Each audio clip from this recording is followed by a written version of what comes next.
مسابقات فوتبال جام قهرمانان ولسوالی های بادغیس با قهرمانی تیم منتخب ولسوالی قادس و نایب قهرمانی تیم منتخب آبکمری به پایان رسید. رئیس فدراسیون فوتبال بادغیس گفت که این مسابقات بین 6 تیم از 6 ولسوالی بادغیس را اندازی گردیده که در نتیجه تیم منتخب ولسوالی قادس 2-0 تیم منتخب آبکمری را شکست داد و قهرمان این مسابقات گردید.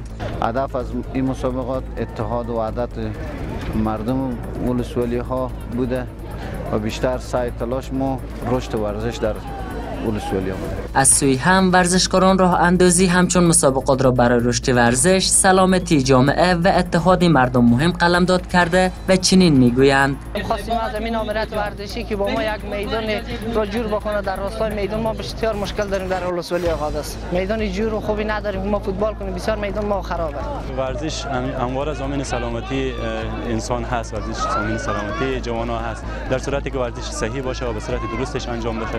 برای ما برای جوانایی است که همواره ورزش بکنن و ورزش رو بیاورن تا هم جامعه سالم و همین که بدن سالم داشته باشند. قابلیت آوری است که رشته ورزشی فوتبال در بادغیس از محبوبیت بالای بین مردم برخوردار بوده و طرفداران زیادی را به خود اختصاص داده است.